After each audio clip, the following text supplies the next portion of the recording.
I have, will Mr. Pitts yield for a question? Will the gentleman yield for a Yes, question? I will. Yes. The gentleman yields.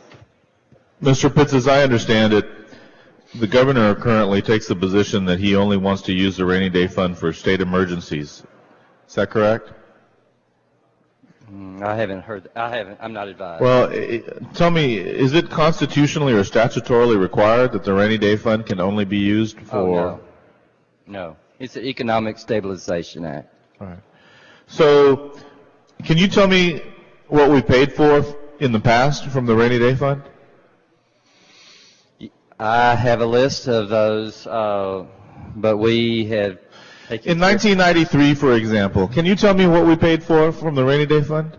We started I think what you're getting at, we started the new program called the Enterprise Fund. In 93, we appropriated $126 million for supplemental needs to TDCJ for additional prison capacity. In 1993, we appropriated $72 million for future spending for TDCJ for additional prison capacity.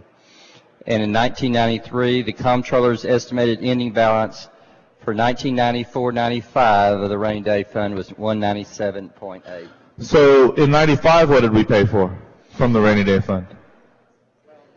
I don't have 1995. The next date. 97, what did we pay for? I have 2003. I think was the only use of the rainy day. All right, in 2003, what did we pay for? We appropriated $1.26 billion for various supplemental needs, which was all of the rainy day fund.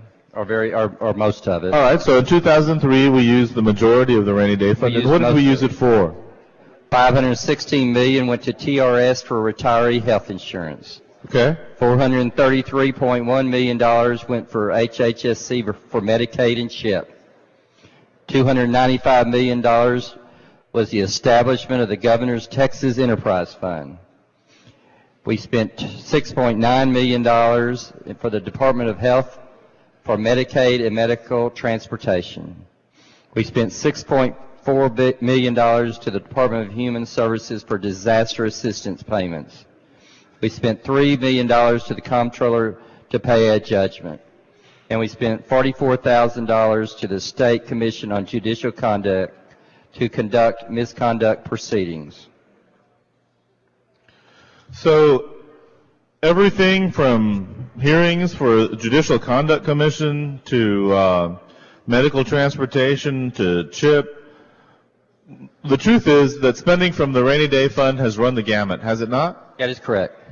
And so is not spending on higher education, is that not at least as significant a need and as important a need as the Judicial Conduct Commission or any of those other programs that you have indicated? Pete, it's a good use of the fund. If it is a good use of the fund, then why are you opposing Mr. Coleman's amendment? Because it doesn't seem, there's no groundbreaking, it's not precedent setting to use the rainy day fund in the manner in which Mr. Coleman wants to use it.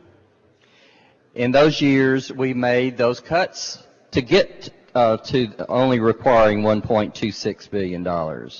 Just like today, we made cuts to just use the 3.117. We've zeroed out the fund before. We zeroed out the fund in 2003. And when will the controller upgrade or update her guess on the balance of the rainy day fund?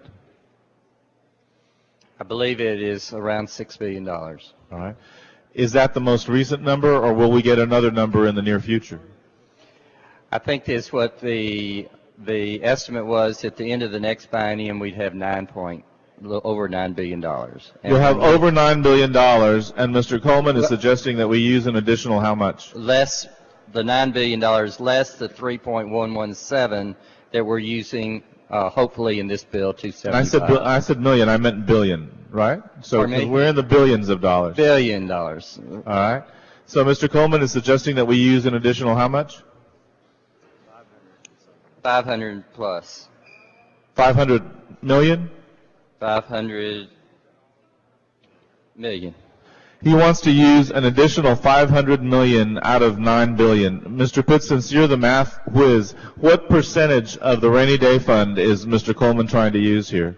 Well, I'm not the math whiz when I'm on the front mic. I have to, but it's a small percentage. It's less than half of 1/9 of the fund. So 50% of what would that be? It's if every $1 billion is 1/9 of the fund, and he's using half of a billion. 1/18. All right, and you're going to begrudge him that much money over the backs of these kids that are trying to go to colleges and universities, and over maybe 10 or 12 members of the legislature? Pete, these cuts were made 15 months ago. Did you hear from your constituents 15 months ago about these cuts? These cuts have been made. We're not talking about the budget in House Bill 1. We're talking about the budget. But Mr. Coleman is attempting to restore those cuts, is he not? He is attempting to restore the cuts that we just voted on in House Bill 4.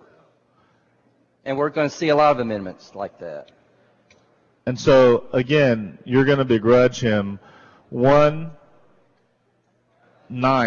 of the rainy day fund, not even half of 1/9, 1/18 of the rainy day fund. That's your position.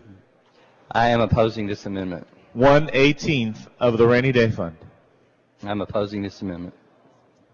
Thank you, Mr. Pitts.